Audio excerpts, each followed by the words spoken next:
What is going on, everyone? Welcome back to the channel, and today I'm going to be doing a bit of a kind of a review of the Cloverfield Paradox. Now, if you saw the Super Bowl, you probably saw an advert for it. It was then available immediately on Netflix. Very easy to pirate if you're that way inclined, but I say don't pirate it, it's highly illegal. Very bad. So to save anyone the trouble, I don't like the film.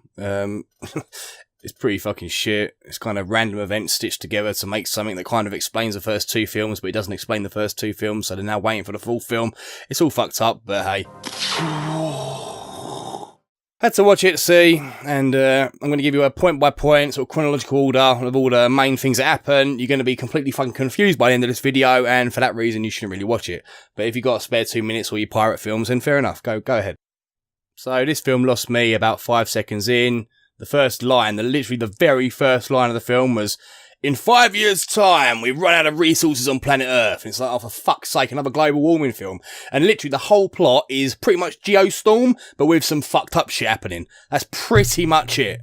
So the main protagonist is an actress called, I'm going to butcher this, Gugu Mbatha-Raw. She plays someone called Hamilton, complete and total Mary Sue, all the way through. So this is a communications officer, quite a lowly position, you know, deals with comms.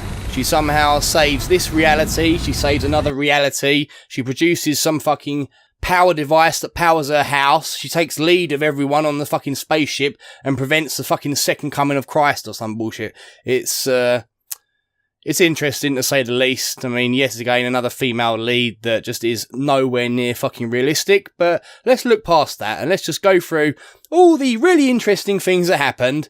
And then at the end of it, if you're completely fucking confused, I've done my job correctly. So they all go to space, to a space station called the Shepherd.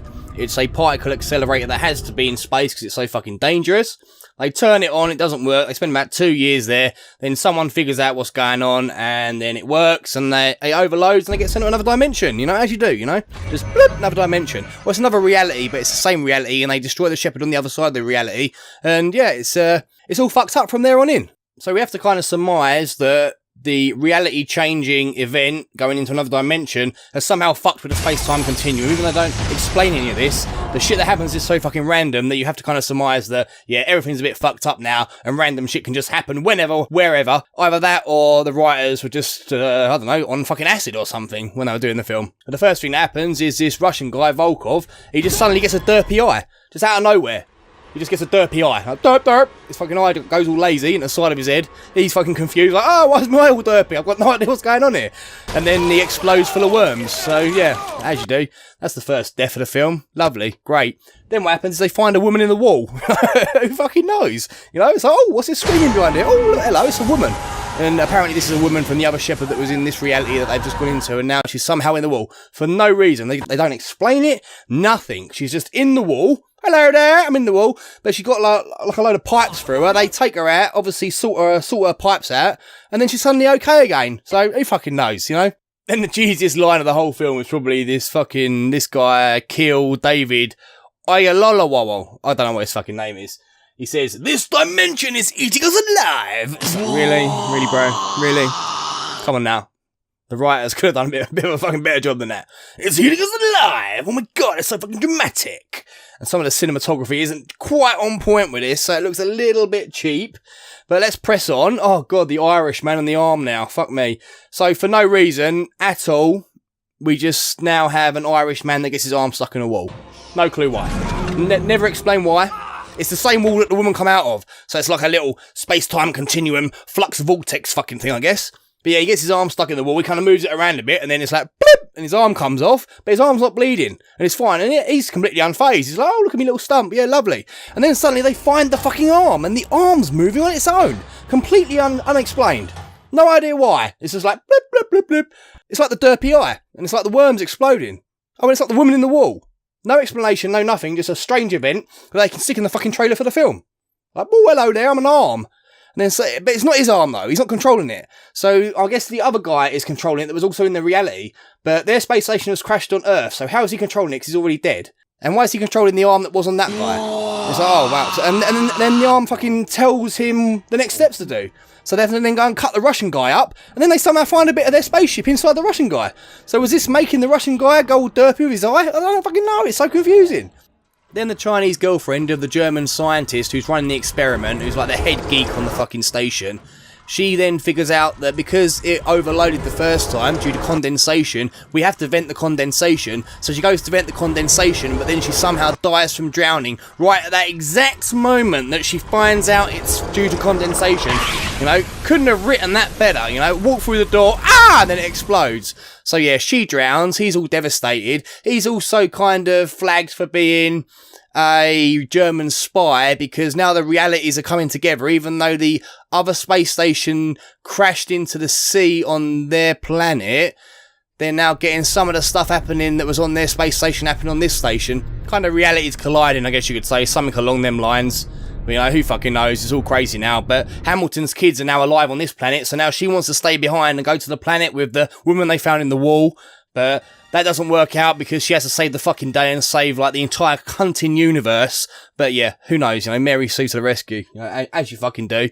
They then come up with a plan to sort of get home, I think, or save the entire universe by turning on the machine that got them there in the first place. You know, actually, if you've got a spare particle reactor, you know, feel free to try it yourself. Turn on your particle reactor, it's going to send you to another fucking dimension, then what do? You know, fuck it. You know, what we know from string theory and all this fucking other bullshit science they fucking quote is that if we turn it on again, it's going to get us the fuck home. Yeah, okay, you know, I'm kind of a little bit confused at that prospect myself, but they have another crack at it, and to get it going they have to somehow get all the power from the ship possible, and oh god no, we've got to drain the O2 tanks and we've got to put enough O2 in there so that it's now a fucking bomb, and oh god no, what a shame, as soon as they turn it on it fucking explodes.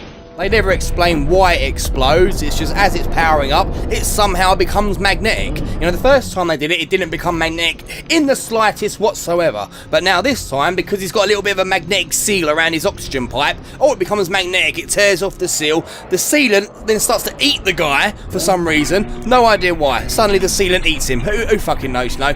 Reality bending, space-time continuum shit, people, you know, we gotta fucking allow it. But then everyone else is like, oh no, fucking hell, the space station's all fucked up.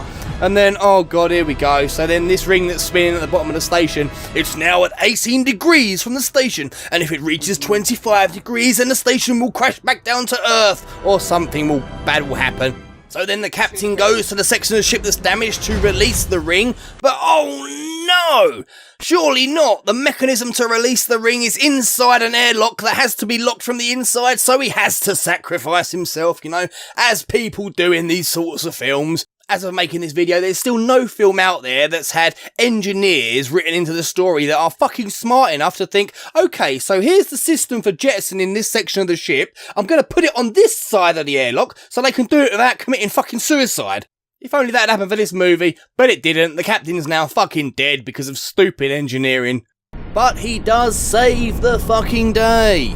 If the bottom of the ship had reached 25 degrees away from the ship, it would have been a disaster. But at 24.9 degrees, he saves the fucking day. And all the way through this, there's this fucking woman that they found in the wall. She's shouting through the fucking comms, 24.1 degrees, 24.2 degrees, 24.3 degrees, 24.5. Oh, fucking shut the fuck up!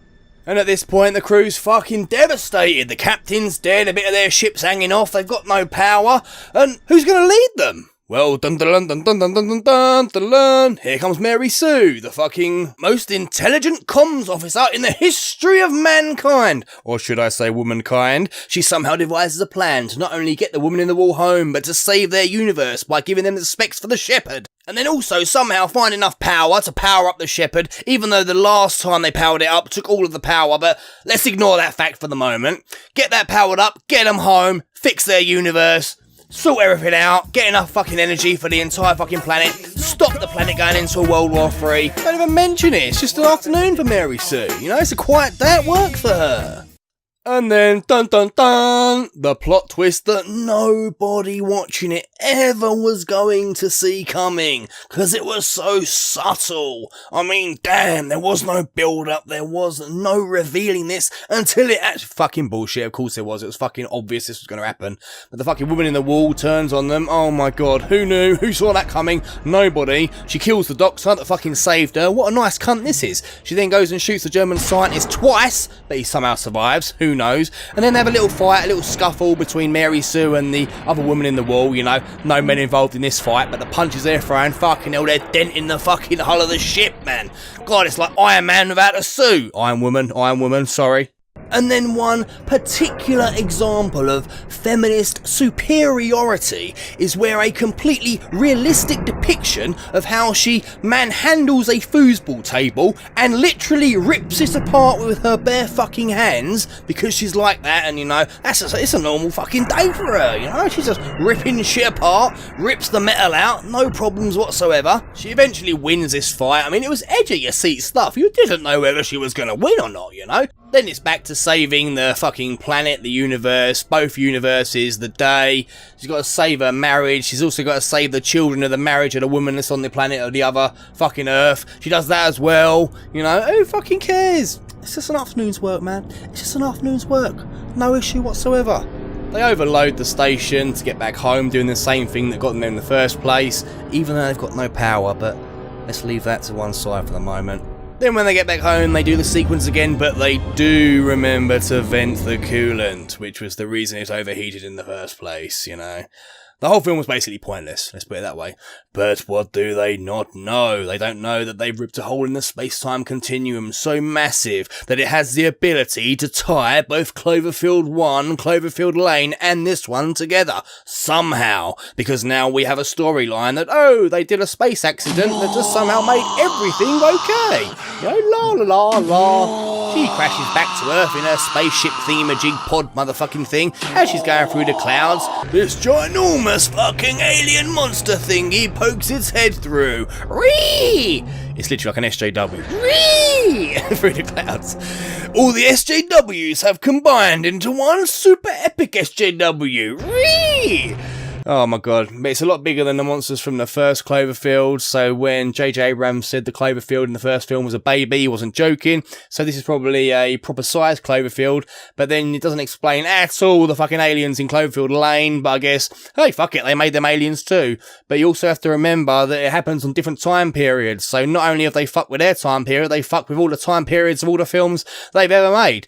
And as we know, Cloverfield 4 is going to be set sort of World War II-ish time, so who knows what's happened, really. They've just done something that's made everything that's ever not made sense possible. As you do, they fuck it. So there you have it, Cloverfield paradox, the Cloverfield paradox, the paradox that creates the other two Cloverfield films, and the fourth film. Weird as shit. Weird as shit, doesn't make sense, nothing ties together. There's some kind of cool bits, but they're spoilt by zero acting ability, zero storyline. For all you Cloverfield fanboys out there, look, okay, I wanted Cloverfield to be awesome, okay? It had the potential to be very, very awesome due to the source material of it. But this JJ Abrams has fucked it up. Okay, all you had to do was do a decent set of monster films. You could have done it. The source material was there, but you haven't. Now you've got this hodgepodge of fucking timelines that makes literally zero sense to anybody. But hey, if you've got an hour and a half spare and you can watch the film for free somehow, it's worth watching just for the fucking lols. The derpy eye is fucking hilarious. This guy's fucking derpy eye. Like, oh my god, it's just hilarious. You just gotta watch it just for the derpy eye, actually. I take everything back. Watch this for the derpy eye. It's fucking hilarious. There's going to be some great memes due to the derpy eye. Look, that's all from me. Okay, you know my feelings on this. I think it's just shit. They could have done so much more with it. Like the video so I can do more of this shit. Subscribe to the channel for more awesomeness. And what else? Oh yeah, comment down below. Tell me what you think of the film. Or what you think of me. Whatever, I don't care. Peace out. That's all from me, peeps. But now it's time for you to do your part.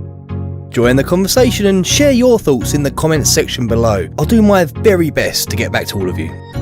Also, Skynet, aka YouTube's algorithm, works off of the amount of likes I get, so please press the like button, it only takes you 2 seconds. This helps my video be visible to other people. Now for the final stage of your evolution, please press the subscribe button and hit that notification bell. I upload 5 times a week and try and make everything as funny as possible, so it'll definitely be worth it. As a bit of insurance though, I've captured the puppy you're currently looking at. I am totally against animal cruelty, but I love subs more, so make sure you do the 3 things I've highlighted. If not, I don't know what'll happen to him.